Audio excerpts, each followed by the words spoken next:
Heat of reaction तक हमने last class में किया था। अब हीट ऑफ रिएक्शन के हम डिटेल पढ़ते हुए उसके टाइप्स पढ़ेंगे। हीट ऑफ रिएक्शन अगर मैं बहुत शॉर्ट में रिव्यू करता हूं आपको, तो रिएक्टेंट है A plus B reactant, giving you products C plus D. अगर मैं बात एंथैल्पी की करता हूं, enthalpy of reaction, heat of reaction, तो इसके हीट कंटेंट या एंथैल्पी HC HD फॉर्मूला लिख करके ये बताया था पिछली क्लास में आपको। ये HB इसके हीट कंटेंट कांस्टेंट प्रेशर पर यानी एंथैल्पी HB HA। इन दोनों का समेशन, प्रोडक्ट्स का summation of products, enthalpy of product H of product minus summation of enthalpy of reactant, ये कहलाता है हीट ऑफ रिएक्शन। लेकिन अब ये वाला जो रिएक्शन ले रहे हैं हम, इस रिएक्शन के तो बहुत सारे टाइप्स हो सकते हैं। जब हम किसी केमिकल रिएक्शन की बात करते हैं, तो केमिकल रिएक्शन में उस केमिकल रिएक्शन के खुद के बहुत सारे टाइप्स हो सकते हैं। उस टाइप के बेस पर हम हीट ऑफ रिएक्शन को क्लासिफाई करते हैं। ये तो सिंपल हीट ऑफ रिएक्शन हो गया, डेल्टा H हो गया इस पर्टिकुलर रिएक्शन के लिए। अगर लेकिन ये वाला जो रिएक्शन है कंबशन है,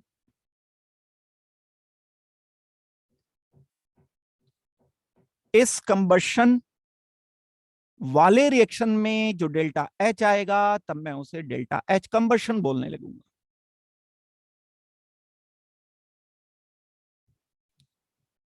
अगर ये वाला रिएक्शन, अब कंबशन आप जानते हो, कोई एलिमेंट है, कंपाउंड है, CH4 ऑक्सीजन से रिएक्शन कर दिया, करने पर CO2 बन गया कंप्लीटली, प्लस वाटर बन गया, बैलेंस कर लिया, ये कंबशन कहलाता है।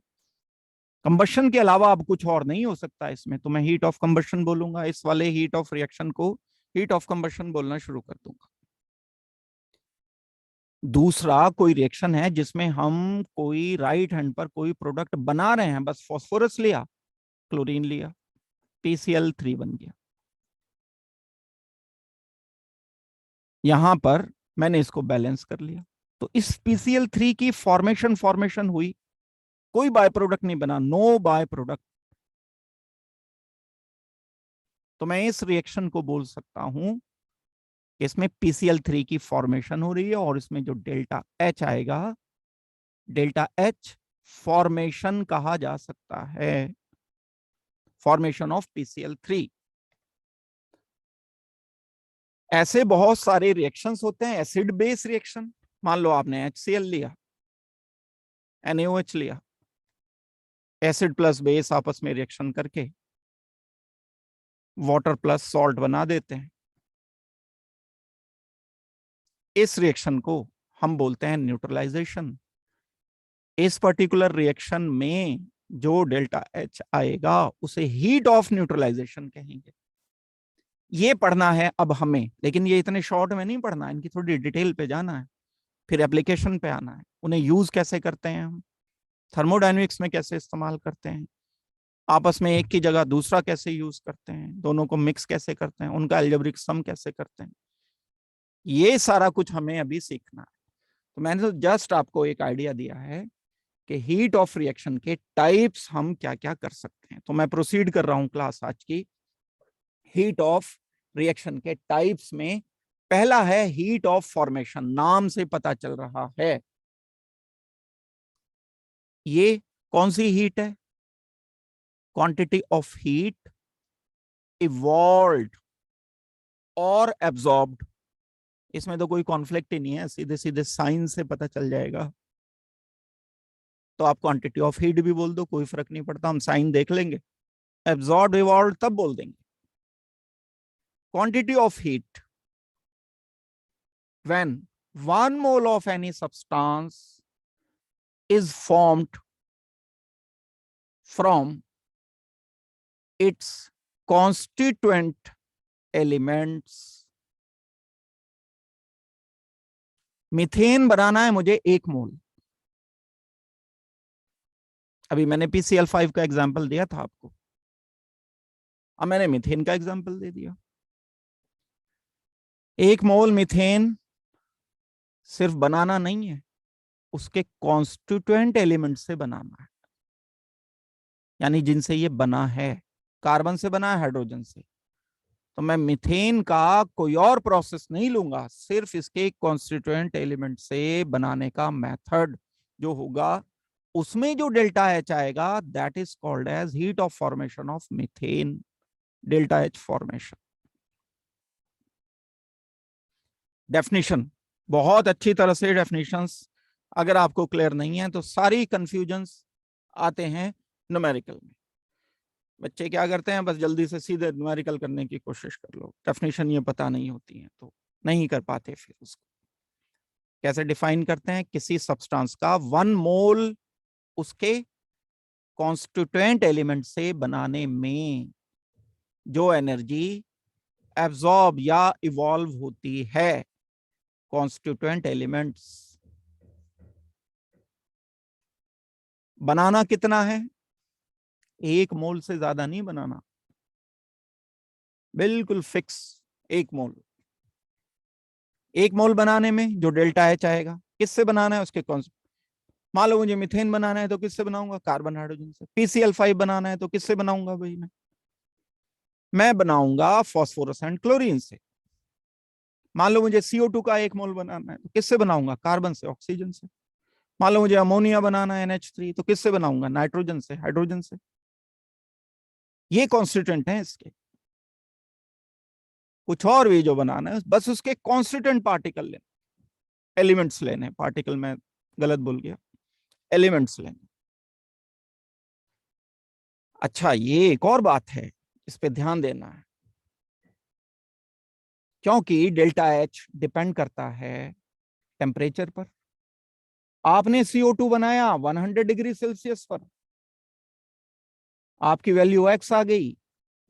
मैंने CO2 बनाया 500 डिग्री सेल्सियस पर, मेरी वैल्यू डेल्टा एच की वाई आ गई। दैट मीन्स स्टैंडर्डाइज करने के लिए टेम्परेचर फिक्स लेना पड़ेगा। आपने अलग प्रेशर पर वर्क किया, मैंने अलग प्रेशर पर वर्क किया, तो दोनों का वर्क डन अलग अलग आ जाएगा, डेल्टा एच की वैल्यू चेंज हो जाएगी दोनों के लिए। तो एक और कंडीशन देनी पड़ेगी हीट ऑफ फॉर्मेशन की डेफिनेशन के लिए, under constant temperature and pressure और under given set of conditions. 1 mole बनाना है, कांस्टेंट टेम्परेचर पर बनाना है, कांस्टेंट प्रेशर पर बनाना है, कॉन्स्टिट्यूएंट एलिमेंट से बनाना है। कुछ भी अगर राइट हैंड पे बस जो बनाना था वो है, लेफ्ट हैंड पे बस वो है जो उसके कॉन्स्टिट्यूएंट एलिमेंट है, कुछ और नहीं होना चाहिए। पूरा केमिकल रिएक्शन नहीं चाहिए मुझे। मैं इस रिएक्शन को कार्बन डाइऑक्साइड की फॉर्मेशन नहीं मान सकता हूं। CH4 plus O2 gives CO2 plus H2O। भाई फॉर्मेशन ऑफ वाटर भी हो रही है यहाँ तो। कार्बन डाइऑक्साइड की हीट ऑफ फॉर्मेशन नहीं ले सकता मैं इसको।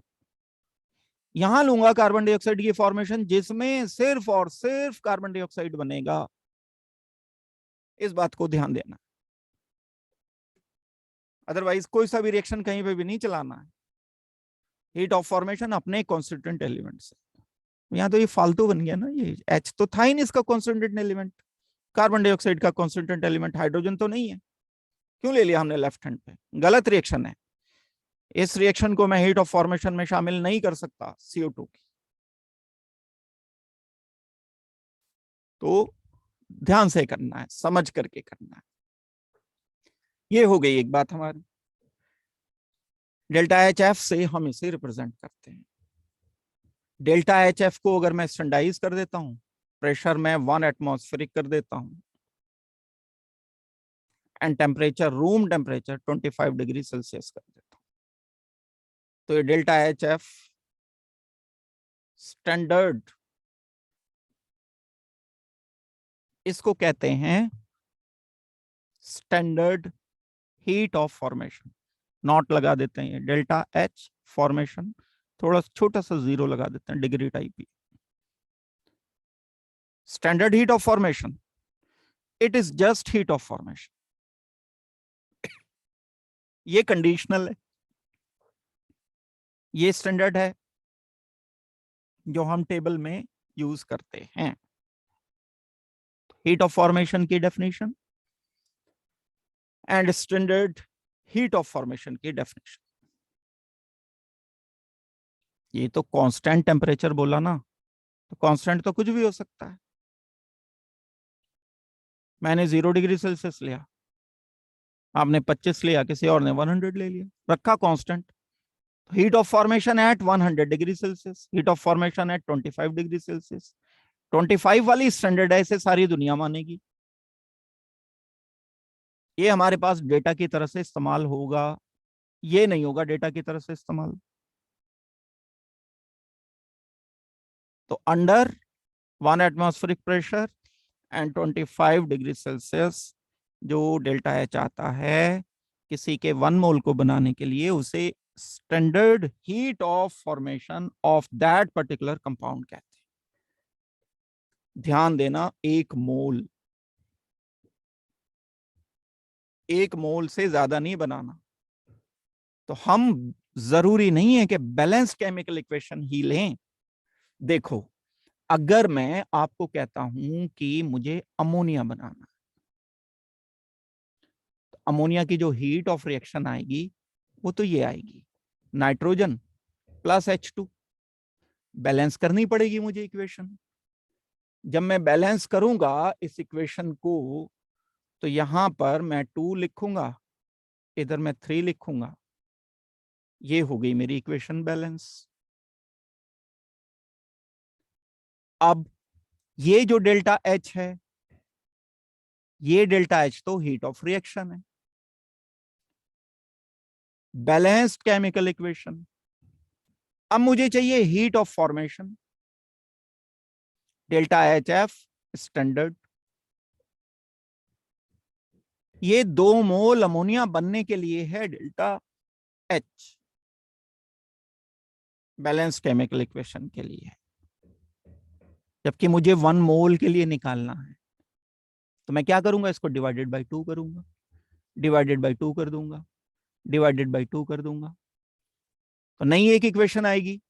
वो नई इक्वेशन क्या आएगी, 1/2 N2 plus 3/2 H2 gives 1 mole of NH3। Delta H जो हीट ऑफ रिएक्शन था, क्योंकि मैंने इस इक्वेशन का 1 मोल बनाने के लिए 2 से डिवाइड किया है, तो इस रिएक्शन के डेल्टा H को भी 2 से डिवाइड अगर मैं कर दूंगा, तो अमोनिया का हीट ऑफ फॉर्मेशन आएगा। Means heat of formation of ammonia means 1 mole of ammonia is heat of reaction of ammonia divided by 2। ये रिलेशन जो चलेगा केमिकल रिएक्शन में, वो ही रिलेशन चलना है उसके डेल्टा H में।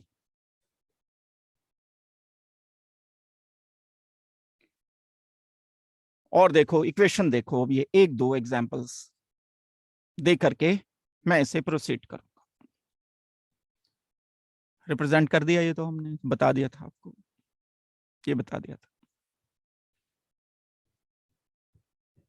Standard heat of formation of 1 mole of ammonia, standard मतलब 25 डिग्री सेल्सियस, 1 एटमॉस्फेरिक प्रेशर, क्या आ जाएगी, 1 मोल अमोनिया। स्टिक्योमेट्रिक इक्वेशन नहीं, 1 मोल अमोनिया बनाने के लिए जो प्रैक्टिकली वैल्यू आती है -11 किलो कैलोरी, मतलब पूरे रिएक्शन के लिए कितनी आती होगी, मल्टीप्लाइड बाई 2 आती होगी, -22 किलो कैलोरी आती होगी। ऐसे ही हम standard heat of formation of 1 mole of HCl, ये तो अंडरस्टूड है, ये तो पहले से हम करते आ रहे हैं, हमें पता होना चाहिए लिक्विड गैस सॉलिड क्या है। मैं अगर ये बना रहा हूं, गैसियस स्टेट में। तो इसके लिए डेल्टा एच फॉर्मेशन स्टैंडर्ड आ जाएगी -22 kilo calorie, standard heat of formation. Standard है ना, तो 1 एटमॉस्फेरिक प्रेशर 25। हम कैसे कैलकुलेट कर सकते हैं इस वाली रिएक्शन के लिए? एक तो तरीका मैंने थोड़ी देर पहले बताया कि इसका हीट ऑफ रिएक्शन दिया है, डिवाइडेड बाय 2 कर दो। दूसरा तरीका, इस पर्टिकुलर केमिकल रिएक्शन के लिए HCl के H content, heat content, H for HCl, H for Cl2, H for H2। H2 का गिवन है मान लो, तो हाफ H2 का करना है डिवाइडेड बाई 2। Cl2 का गिवन है मान लो, हाफ का करना है divided by 2।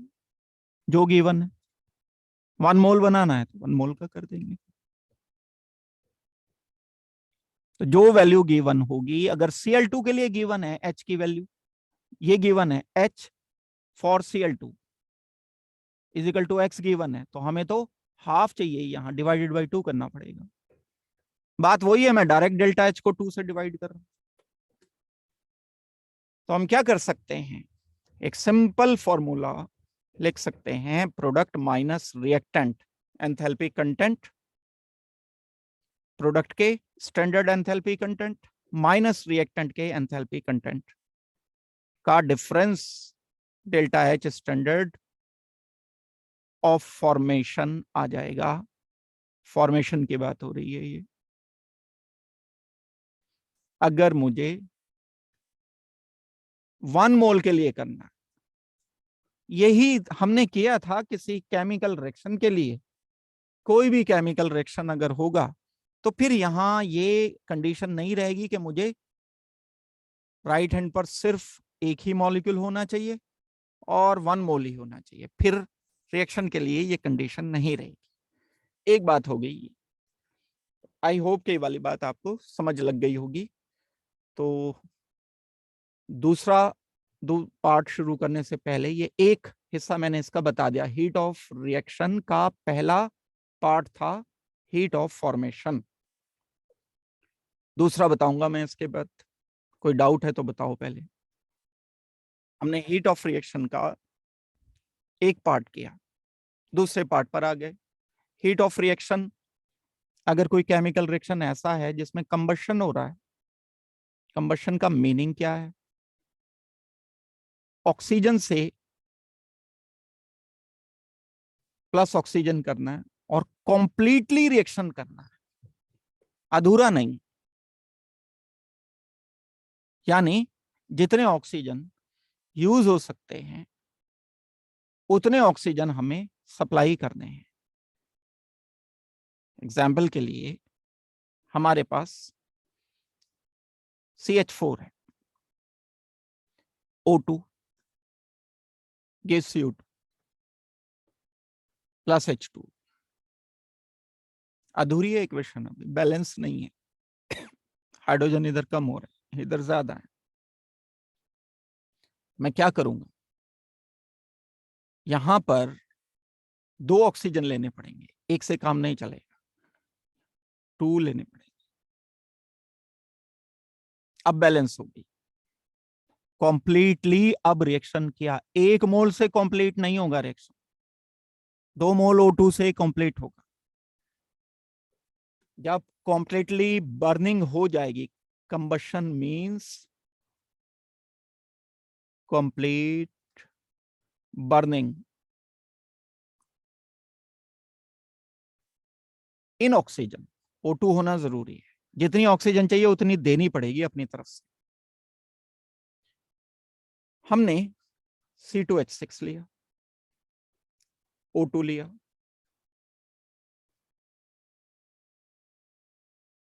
CO2 plus H2O।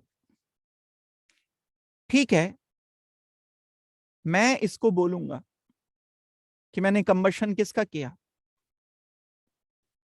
1 मोल का।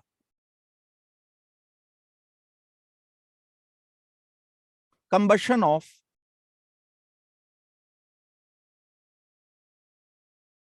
one mole of methane. अगर आपको ये इक्वेशन दे दी कि यहाँ 2 दे दिया, यहाँ 4 दे दिया, यहाँ 2, यहाँ 4, this is not heat of combustion. ये तो क्योंकि 2 मोल के लिए है. तो मैं कैसे डिफाइन करूंगा? किसी सब्सटेंस की हीट ऑफ कंबशन वो हीट है जो उसके 1 मोल को कंप्लीटली एक्सेस ऑफ ऑक्सीजन में बर्न करने के लिए रिक्वायर्ड होती है या इवॉल्व होती है. 1 मोल के लिए. यहां ये इक्वेशन में 1 मोल प्रोडक्ट का नहीं देखना है. फॉर्मेशन नहीं कर रहे हैं, कंबस्ट कर रहे हैं. इसको जो भी मटेरियल है उसको कंबस्ट कर रहे हो तो इसका 1 मोल लेना जरूरी है. जैसे C2H6 है, डेफिनेटली ये गैस है, ये गैस है, ये गैस है, ये लिक्विड है, अंडरस्टूड है वो. तो अब मैं इसका 1 मोल ही लूंगा. 1 मोल के साथ मैं कितनी ऑक्सीजन लूंगा? कितना यहाँ CO2 बना? 2 CO2 बने, 3 H2O, 3.5 या 7/2 O2 लेने पड़ेंगे. स्टिक्योमेट्रिक इक्वेशन नहीं लिख सकते आप, वो जो इंटीजर वाली इक्वेशन लिखते थे. अगर वो लिखी आपने तब तो यहां 2 मोल्स ऑफ C2H6 लेना पड़ेगा. ये वाली इक्वेशन सोचनी. इस इक्वेशन के लिए जो डेल्टा H है वो होगा heat of combustion of C2H6. हाँ, अगर कार्बन प्लस O2, कार्बन का कंबशन करना है, CO2, gas, solid, gas, delta H. 1 mole carbon की हीट ऑफ कंबशन भी यही है. कार्बन डाइऑक्साइड की हीट ऑफ फॉर्मेशन भी यही है, क्योंकि अपने कॉन्स्टिट्यूएंट एलिमेंट से भी बन रहा है और कंबशन भी है, ये बर्न भी हो रहा है. यही हीट ऑफ रिएक्शन भी, हीट ऑफ कंबशन भी, हीट ऑफ रिएक्शन भी, heat of formation of CO2 भी. लेकिन हीट ऑफ कंबशन किसकी है? कार्बन की, कार्बन के 1 मोल की. हीट ऑफ फॉर्मेशन किसकी है? कार्बन डाइऑक्साइड की. और इस पर्टिकुलर पूरे रिएक्शन की heat of formation, heat of reaction है. ये सोचना पड़ेगा आपको सारा मिलाकर के. डेफिनेशन पर ध्यान देना होगा और बारीक बारीक से डिफरेंस हैं डेफिनेशन में, उन डिफरेंसेस पर ध्यान देना होगा. It is amount of heat evolve और एब्जॉर्ब, ये तो हमेशा के लिए है. बस it is the amount of heat कह दोगे काफी है, साइन हमें खुद बता देगा. When 1 mole of substance is completely burnt in oxygen और एयर में ऑक्सीजन नहीं होता है. Examples, methane. Balance chemical equation में ऑलरेडी 1 मोल है तो कोई इशू नहीं है, 1 मोल आ गया. बैलेंस केमिकल इक्वेशन में करूंगा तो यहाँ 2 मोल लेना पड़ेगा, तो मैं पहले से ही डिवाइड करके इसको 1 मोल ले रहा हूं. फ्रैक्शन करना पड़ा इसको, तो इसको तो हम बैलेंस नहीं कहते इक्वेशन को, लेकिन 1 मोल के लिए चाहिए क्योंकि यहां पर ये 1 मोल, इसलिए डेल्टा H की वैल्यू. कैसे कैलकुलेट करेंगे? वैसे ही जैसे करते थे. कैसे करते थे? समीशन प्रोडक्ट का, delta H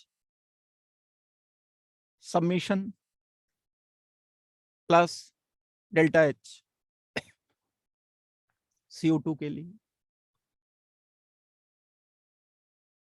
delta H H2O के लिए, माइनस रिएक्टेंट के लिए डेल्टा H रिएक्टेंट लिख दो. स्टैंडर्ड रखोगे ही, टेम्परेचर प्रेशर तो कांस्टेंट रखना ही पड़ेगा हर केस में, तो ये स्टैंडर्ड की ही बात हो रही है.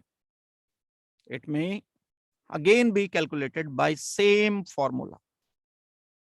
बस बैलेंस इसको देखना है कि यहाँ 1 मोल रखते हुए मुझे करना है। अगर 1 मोल नहीं गिवन है तो उसका मैं डिवाइड मल्टीप्लाई करके 1 मोल लाऊंगा, जो काम मैं यहां करूंगा तो डेल्टा एच की जो वैल्यू गिवन है वही काम मैं इसमें करूंगा। मान लो मुझे यहाँ 5 मोल के लिए गिवन होता तो मैं इस डेटा को जो गिवन होता डिवाइडेड बाय 5 करता, तब 1 मोल का आ पाता।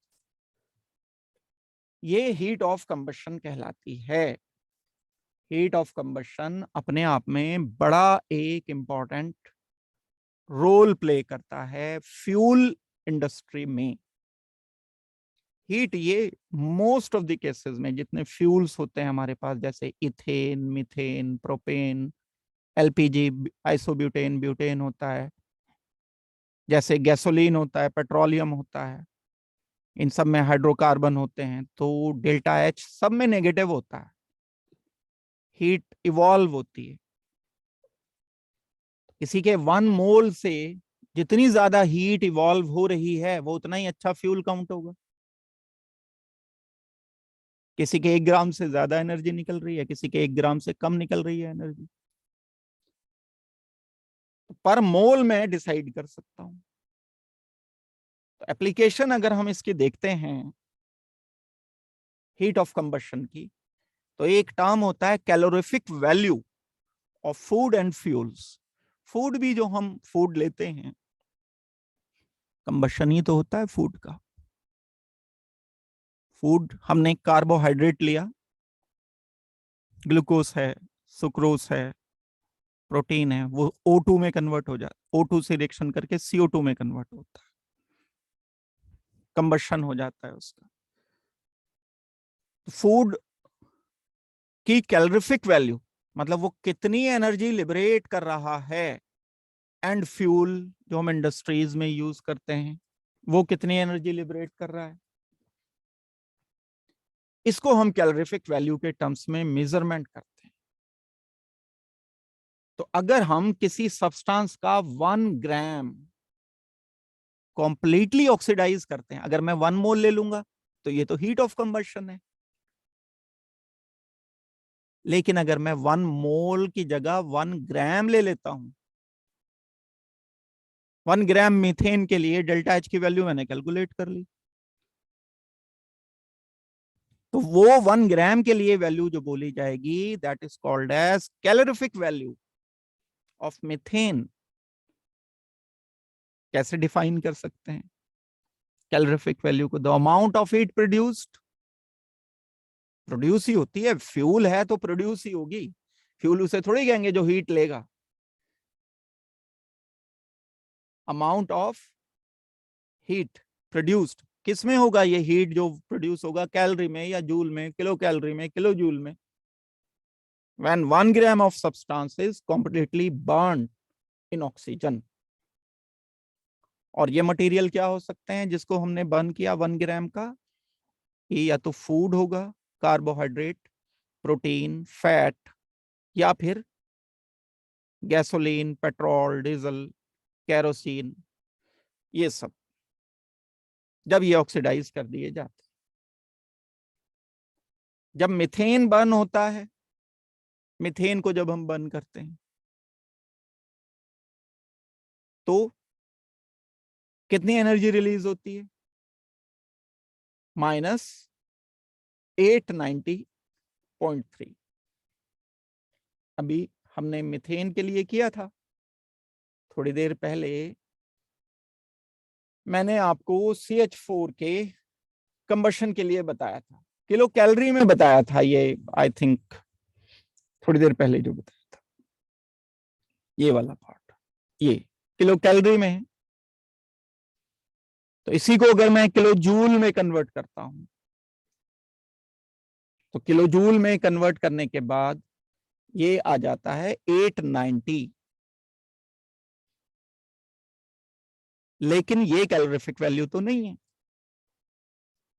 ये तो 1 मोल के लिए है ना, 16 ग्राम के लिए है। जो ये वैल्यू है ये है 16 ग्राम के लिए, 1 मोल के लिए। 1 ग्राम के लिए निकालने के लिए मुझे इसे 16 से डिवाइड कर देना होगा। तो calorific value of methane is -890.3 divided by 16. That means हम हीट ऑफ कंबशन को उस सब्सटेंस के मोलर मास से डिवाइड कर दें अगर, तब इसकी कैलोरीफिक वैल्यू आ जाती है।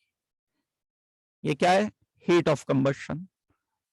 वो किलो कैलोरी में रखो या किलो जूल में रखो, ये क्या है? Molar mass. डिवाइड कर देंगे तो कैलोरीफिक वैल्यू आ जाएगी।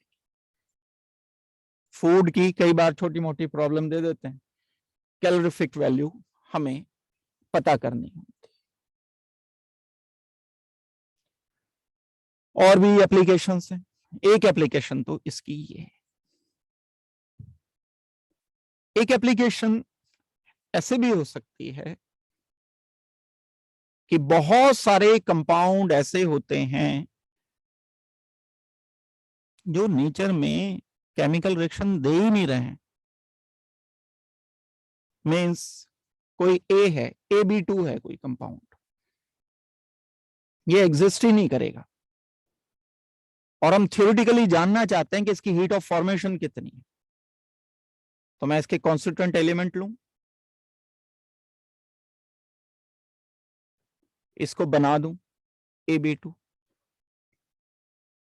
अब ये वाली इक्वेशन हीट ऑफ कंबशन के डेटा से यूज करते हुए मैं किसी तरह से ये वाली इक्वेशन अगर लेकर के आ जाता हूं, तो उसके लिए जो डेल्टा एच की वैल्यू थ्योरेटिकली आएगी, वो थ्योरेटिकल वैल्यू होगी इसकी हीट ऑफ फॉर्मेशन। बहुत सारे जो डायरेक्टली नहीं बनाए जा सकते कंपाउंड, उनके लिए उनकी हीट ऑफ फॉर्मेशन जानने के लिए हम हीट ऑफ कंबशन की मदद लेते हैं। ये जब न्यूमेरिकल्स आएंगे तब ये वाली बात दूसरी वाली समझ आएगी। फिलहाल अभी जस्ट इसे नोट कर लो एप्लीकेशन को, जब डिटेल से समझना होगा तो डिटेल से समझने के लिए मैं आपको एग्जाम्पल से इसको बताऊंगा। जस्ट अभी ये लिख लो कि बहुत सारे जो अनस्टेबल मॉलिक्यूल्स होते हैं उनकी एंथैल्पी ऑफ फॉर्मेशन हम डायरेक्ट नहीं कर पाते, तो हम क्या करते हैं? हम इनडायरेक्टली एंथैल्पी ऑफ कंबशन से कैलकुलेट कर रहे होते हैं। ठीक हो गई बात? तो एक ये बात हुई, हमने ये दो कर ली, heat of combustion and heat of formation. तीसरे पॉइंट पर मैं आ रहा हूं। तीसरा पॉइंट है heat of neutralisation.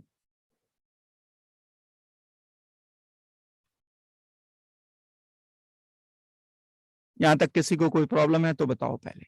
Heat of neutralisation बताने से पहले कोई दिक्कत है तो बोलो जल्दी से। हीट ऑफ कंबशन किया हमने, हीट ऑफ फॉर्मेशन किया। तीसरा part heat of neutralisation. Word neutralisation का मतलब होता है एसिड एंड बेस से। किस रिएक्शन को न्यूट्रलाइजेशन कहते हैं? Acid plus base, salt plus water, इस रिएक्शन को कहते हैं न्यूट्रलाइजेशन।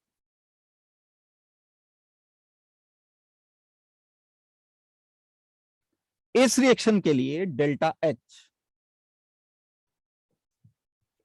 जो होगा वो कहलाता है heat of neutralisation of reaction of that particular acid and base. हमें ये जो यूज करना है, कितना यूज करना है, यहां बस ध्यान देने की बात है। कितना यूज करना है? 1 इक्विवेलेंट।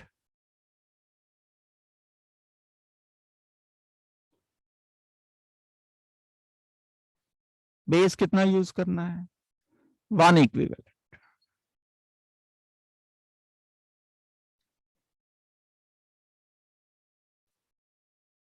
जब कभी 1 इक्विवेलेंट एसिड को 1 इक्विवेलेंट बेस के साथ कंप्लीटली रिएक्शन कर दिया जाता है एक्वस सॉल्यूशन में, डाइल्यूट सॉल्यूशन में, एसिड बेस वाटर के अंदर रिएक्शन करते हैं, वाटर के अंदर डिसॉल्व रहते हैं एसिड एंड बेस, तो H पॉजिटिव देते हैं, OH नेगेटिव देते हैं।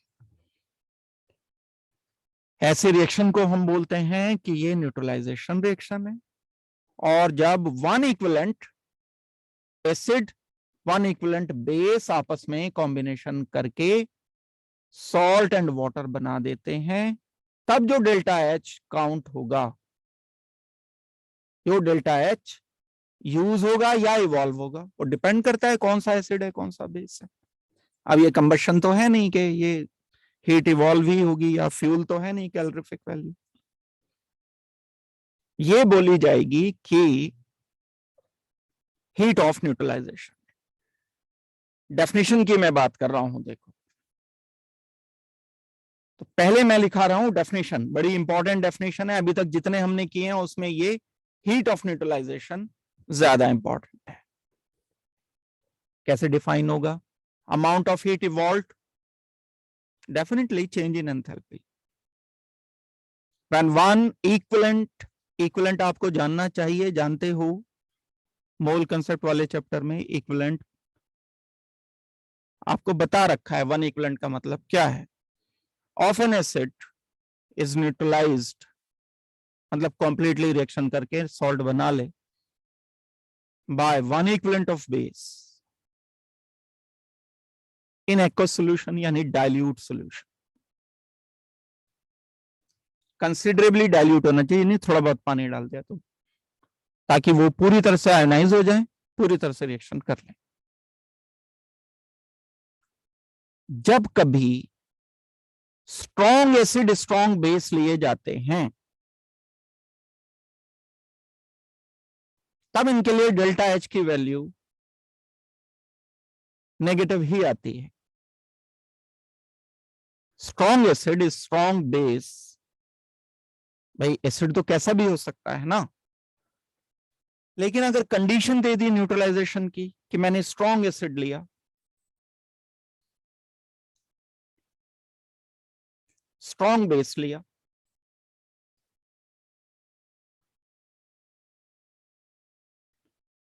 तो क्या मिलेगा? Salt plus water.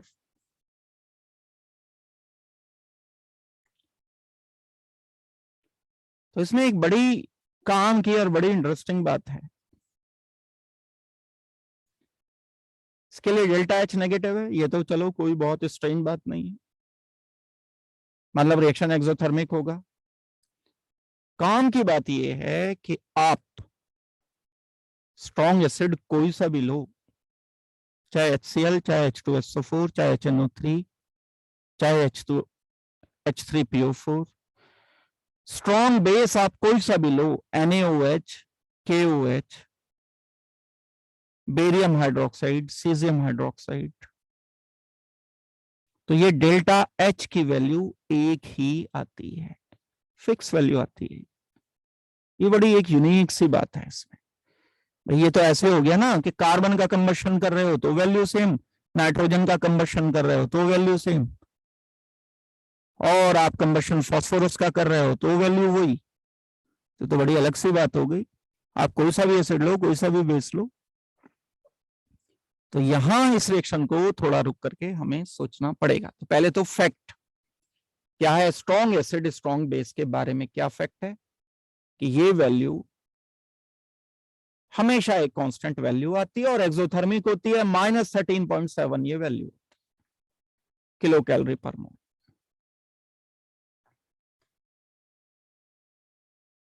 दोनों का एसिड एंड बेस का वन इक्विवेलेंट अगर हम लेते हैं तो -13.7 ही वैल्यू आती है, किस चाहे आप कोई सा भी एसिड लो, कोई सा भी बेस लो।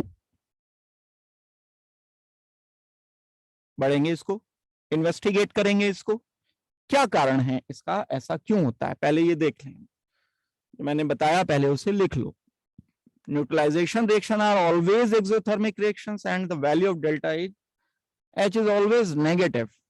जैसे एक बड़ा टिपिकल सा स्ट्रॉन्ग एसिड है, स्ट्रॉन्ग बेस है, इनको रिएक्शन किया हमने, -13.7 वैल्यू ये आगे बढ़ गए। अगर हम heat of neutralisation of strong acid and strong base, ये वही जो बात अभी मैं लिखा रहा था, इज ऑलवेज कांस्टेंट। देखो, मैंने ये नहीं कहा कि किसी भी एसिड किसी भी बेस, मैंने कहा स्ट्रॉन्ग एसिड, ये वीक एसिड नहीं होना चाहिए, स्ट्रॉन्ग बेस होना चाहिए, ये वीक बेस नहीं होना चाहिए। दोनों में से एक भी अगर वीक हो जाएगा या दोनों वीक हो जाएंगे तब ये वैल्यू चेंज हो जाएगी। तो इस बात को हमें इन्वेस्टिगेट करना पड़ेगा। तो ये वैल्यू कितनी आती है? 13.7 किलो कैलोरी या किलो जूल पर मोल। क्या कारण है इसका? बड़ा, अगर मैं एक जस्ट तेजी के साथ एक ग्लिम्स में इसे चेक करता हूं, तो ये हमने बोला है फेयरली डाइल्यूट सॉल्यूशन में, वाटर में, मतलब जब हम वाटर में, ये वाटर है, एक्सेसिव डाइल्यूट सॉल्यूशन है, HCl डिसॉल्व करते हैं तो H पॉजिटिव Cl नेगेटिव में ये खुद से आयनाइज हो जाता है। जब हम इसमें बेस ऐड करेंगे NaOH, आपको बिल्कुल अच्छी तरह से ये बात पता है कि स्ट्रॉन्ग बेस हम उसे कहते हैं जो बहुत सारे OH नेगेटिव प्रोड्यूस करता है, Na positive OH negative. Strong acid हम उसे कहते हैं जो बहुत सारे, जितने भी HCl थे उतने ही H पॉजिटिव इसने प्रोड्यूस कर, कंप्लीटली आयनाइज हो जाने वाले स्ट्रॉन्ग एसिड होते हैं, कंप्लीटली आयनाइज हो जाने वाले स्ट्रॉन्ग बेस होते हैं। तो अब सॉल्यूशन में क्या चीजें मौजूद हैं? H पॉजिटिव मौजूद है, OH नेगेटिव मौजूद है, Cl नेगेटिव है, Na पॉजिटिव। ये तो आयनाइज्ड ही रहेगा, NaCl तो वाटर में आयनिक फॉर्म में ही रहेगा, Na पॉजिटिव Cl नेगेटिव। लेकिन H पॉजिटिव OH नेगेटिव जुड़कर वाटर बना लेंगे। तो चाहे आप कोई सा भी एसिड लो, वो H पॉजिटिव तो देगा ही देगा, कोई सा भी बेस लो वो OH नेगेटिव तो देगा ही देगा। और अगर वो स्ट्रॉन्ग है तो कंप्लीटली आयनाइज होकर के H पॉजिटिव OH नेगेटिव वहां मौजूद होंगे, और अगर ये दोनों मौजूद हैं तो कंबाइन होकर वाटर बनाएंगे। तो इनफैक्ट ये वैल्यू जो है ये heat of formation of water है, ना कि बाकी और कोई वैल्यू। इनफैक्ट ये H पॉजिटिव OH नेगेटिव के कॉम्बिनेशन से जो H2O बनता है उसकी वैल्यू -13.7 किलो कैलोरी आती है। जब हम स्ट्रॉन्ग एसिड स्ट्रॉन्ग बेस लेंगे तो आयनाइज होने में तो कोई एनर्जी नहीं चाहिए, जैसे हमने वाटर में डिसॉल्व किया, डिसॉल्व करने पे H पॉजिटिव OH नेगेटिव हो जाएगा, सॉल्ट बन जाएगा NaCl। लेकिन NaCl तो Na पॉजिटिव Cl नेगेटिव के फॉर्मेट में ही रहेगा, वो तो कंबाइन नहीं होगा वाटर में, क्योंकि NaCl आयनिक फॉर्म में ही रहता है। लेकिन ये H पॉजिटिव OH नेगेटिव जो एसिड का H था, बेस का OH था, ये जुड़ करके वाटर बना लेगा।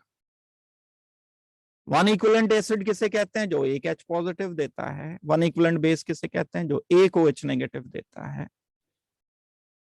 एक H पॉजिटिव एक OH नेगेटिव को जुड़ने से एक वाटर, एक मतलब एक मोल वाटर बनने में जो एनर्जी रिलीज होती है वो 13.7 किलो कैलोरी रिलीज होती है। इसलिए किसी भी strong acid and strong base के लिए हमारा कांस्टेंट ही वैल्यू आती है, ये है कारण। तो ये जो बात बताई मैंने, ये आपको पहले मैं लिखा देता हूं, फिर उसके बाद अगर आपको कोई प्रॉब्लम रहेगी तो आप मेरे से पूछना। इट इज बिकॉज, बहुत इंपॉर्टेंट बात है, ये बड़ा क्वेश्चन देने वाला पार्ट है, ये क्वेश्चन मिलेंगे यहां से आपको। It is because in dilute solution all strong acids and base ionize completely, पूरी तरह से H पॉजिटिव OH नेगेटिव बना देते हैं। अब हम इसको अगर इन्वेस्टिगेट करते हैं कि ऐसा क्यों हो रहा है, तो ये ऐसा इसलिए हो रहा है कि heat of neutralisation is in fact heat of combination of H positive and OH negative, या heat of formation of water from H positive and OH negative. 1 मोल वाटर बनने के लिए मैं H पॉजिटिव OH नेगेटिव अगर लेता तो -13.7, और यही काम हर एसिड बेस में तो होगा ही होगा, वाटर तो बनेगा ही बनेगा, एक सॉल्ट बनेगा लेकिन सॉल्ट तो आयनिक फॉर्म में ही रहेगा, वो कंबाइन होगा नहीं सोल्यूशन में। इसीलिए हमने यहां बड़ा केयरफुल डेफिनेशन दिया, इसीलिए हमने यहां लिखा इन फेयरली डाइल्यूट सोल्यूशन, सॉलिड नहीं बनाना है, सॉल्ट डिसॉल्व फॉर्म में रखना है, तब ये वैल्यू आएगी। सॉलिड बना दिया तो फिर Na पॉजिटिव Cl नेगेटिव जब कंबाइंड होगा सॉलिड फॉर्मेट में आएगा, फिर कुछ एनर्जी रिलीज होगी तो वो उसकी अपनी एनर्जी होगी, वो मिक्स हो जाएगी इसके साथ। इसलिए फेयरली डाइल्यूट सॉल्यूशन में हमने इसको रखा है। इस तरह से क्वेश्चन क्या आपसे पूछा जाएगा कि क्यों ये वैल्यू कांस्टेंट होती है। आप ये बताओ कि कोई भी स्ट्रॉन्ग एसिड कोई भी स्ट्रॉन्ग बेस लेने पर हमेशा हीट ऑफ न्यूट्रलाइजेशन -13.7 ही क्यों आती है। लेकिन अब क्वेश्चन आया कि वीक एसिड में ऐसा क्या हो जाएगा। तो भाई वीक एसिड अगर मान लो मैं कोई लेता हूं, H2CO3 है, this is very weak acid, इसके तो सारे H पॉजिटिव बन ही नहीं पाते, ये थोड़े से आयन बना पाएगा। अगर ये 1 मोल है और वीक एसिड है, तो वीक एसिड हम उसको कहते हैं जो कम H पॉजिटिव देता है। अगर ये 1 मोल है तो मान लो 0.1 मोल H पॉजिटिव के बने, तो सारे नहीं बने, तो सारे वाटर नहीं बने, कम बने 1 मोल से, कम बने तो डेल्टा H की वैल्यू -13.7 से, अगर मैं नंबर के टर्म्स में देखूं तो ज्यादा आनी चाहिए, अदरवाइज हीट कम इवॉल्व होनी चाहिए। ये -13.7 है तो हो सकता है -5.1 आ रही है वीक एसिड के लिए, क्योंकि ये कंप्लीटली आयनाइज नहीं हुआ। भाई एक तो मैं ले रहा हूं HCl NaOH, जितने HCl लिए उतने ही H पॉजिटिव बन गए 1 मोल, उतने ही OH नेगेटिव बन गए, फिर ये कंबाइन हुए, कंबाइन होने में वाटर बना, कितना बनेगा 1 मोल, क्योंकि ये 1 मोल था तो ये भी 1 मोल था, क्योंकि स्ट्रॉन्ग एसिड था तो कंप्लीटली आयनाइज हो गया था, क्योंकि स्ट्रॉन्ग बेस था तो कंप्लीटली आयनाइज हो गया था। तो 1 मोल के लिए जो वैल्यू आई -13.7 आ गई। लेकिन दूसरी तरफ आपने कोई और वीक एसिड लिया, वीक बेस लिया, HCN बड़ा वीक एसिड होता है, बेस चलो NaOH ले लिया, ठीक है, तो ये तो अगर 1 मोल लिया आपने या 1 इक्विवेलेंट कह दो, तो ये तो OH नेगेटिव तो 1 मोल ही बना देगा क्योंकि ये स्ट्रॉन्ग है, ठीक है, समझ आ गई बात। लेकिन अगर ये आपने 1 मोल लिया और ये वीक है, वीक एसिड है, तो ये तो 1 मोल से 0.1 मोल H पॉजिटिव बना पाएगा। अब वाटर तो भाई H पॉजिटिव 0.1 मोल है, तो 0.1 मोल OH ही इस्तेमाल हो पाएंगे, तो वाटर जो बना वो तो कम बना ना, वाटर तो 0.1 ही बना, ये लिमिटिंग रिएजेंट है। H पॉजिटिव जो कम होता है, पहले कंज्यूम हो जाता है, पहले इस्तेमाल हो जाता है, वो लिमिटिंग रिएजेंट होता है। ये H पॉजिटिव यहां खत्म हो गया सारा। अब या तो इसे तोड़ो, इसे तोड़ोगे और बनाओगे H पॉजिटिव तो एनर्जी चाहिए, एनर्जी देनी पड़ेगी, अब निकलेगी नहीं, जो निकलनी थी एनर्जी वो यहां यूज हो गई, दैट मीन्स ये वैल्यू कम हो गई। अब कुछ ना कुछ मान लो -13.7 से ये वैल्यू -10 आ गई, -8 आ गई, जितना वीक होता जाएगा ये एसिड, ये वैल्यू उतनी ही पॉजिटिव की तरफ शिफ्ट होती चली जाएगी, यानी लिबरेट होना हीट का अमाउंट कम होता चला जाएगा।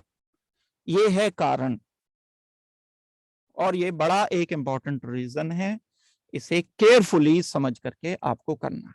ये जो बात मैंने बताई है इसको मैं प्रॉपरली आपको लिखा रहा हूं। जब हम न्यूट्रलाइजेशन करते हैं फॉर वीक एसिड और weak base against strong base और स्ट्रॉन्ग एसिड, मतलब क्या है, वीक एसिड लिया, HCN लिया, इसको मैंने NaOH के साथ किया, ये स्ट्रॉन्ग बेस है, ये वीक एसिड है, या दूसरी कंडीशन इन्होंने क्या दी, वीक बेस लो, NH4OH वीक बेस है, स्ट्रॉन्ग एसिड लो HCl, ये स्ट्रॉन्ग है। इन दोनों कंडीशंस में in case of neutralization of weak acid, weak base against strong base and strong acid, ये लिखा है रिवर्स करके रेस्पेक्टिवली, इसीलिए लिखा है, इसके साथ ये आएगा स्ट्रॉन्ग, इस वीक के साथ ये स्ट्रॉन्ग एसिड आएगा। Since a part of evolved heat is used up in ionizing weak acid, weak acid मतलब ये पूरी तरह से आयनाइज तो होता नहीं, जो हीट इवॉल्व होगी वो थोड़ा बहुत इसे तोड़ने में काम आएगी, जो मैंने अभी बताया था। तो ये जो हीट इवॉल्व होगी वो कम अमाउंट हीट का इवॉल्व होगा, it will be less than 13.7 kilo calorie. Example के लिए हम अगर HCN लेते हैं, ये वीक एसिड है, ये स्ट्रॉन्ग बेस है, तो जो वाटर बना उसके लिए जो कैलकुलेटेड वैल्यू आई है 0.29, मतलब कितनी हीट इवॉल्व होगी, Q की वैल्यू कितनी हुई, 2.9 हुई। यहां Q की वैल्यू कितनी है स्ट्रॉन्ग एसिड स्ट्रॉन्ग बेस के लिए, 13.7 है। ये ज्यादा अमाउंट है, ये कम अमाउंट है।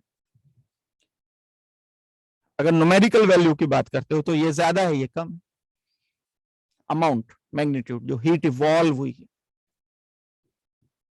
क्योंकि ये बहुत वीक एसिड है, इसे तोड़ने में अगर मैं कहूं कि इस HCN को कंप्लीटली आयनाइज करना चाहता हूं, थोड़ा सा तो खुद हो जाएगा ये क्योंकि वीक एसिड है, लेकिन अगर कंप्लीट आयनाइज करने के लिए आपको बोला जाए तो वाटर में खुद से नहीं होगा, आपको एनर्जी देनी पड़ेगी इसे। कितनी एनर्जी देनी पड़ेगी, जितनी यहां कमी आई, मींस 10.8 किलो कैलोरी एनर्जी इसे देनी पड़ेगी, जब जाके ये H पॉजिटिव CN नेगेटिव बना पाए, क्योंकि ये वीक एसिड है। स्ट्रॉन्ग होता तो बिना एनर्जी दिए खुद आयनाइज हो जाता। तो मुझे 13.7 में से ये वैल्यू माइनस करनी पड़ेगी, माइनस मतलब इसको प्लस किया जाएगा इसमें 10.8 को, तब जाकर के ये 2.9 किलो कैलोरी पर मोल वैल्यू आएगी। इसलिए यहां ओवरऑल आयोनाइजेशन क्योंकि कंप्लीट नहीं हो पाया, तो इसमें वीक एसिड वीक बेस में कम एनर्जी नेट मिला करके इवॉल्व। कोई भी वीक एसिड लो या वीक बेस लो, ऐसे केस में ये वैल्यू फॉलो नहीं होती है। स्ट्रॉन्ग एसिड स्ट्रॉन्ग बेस के लिए ये वैल्यू फॉलो होती है। बहुत बहुत इंपॉर्टेंट बात है, ये जो डिस्कशन किया है ये आपके लिए इंपॉर्टेंट डिस्कशन है। आई होप कि ये वाली बात आपको समझ लग गई होगी। पूछो, अगर किसी का कोई डाउट है तो मेरे से पूछ लो जल्दी से।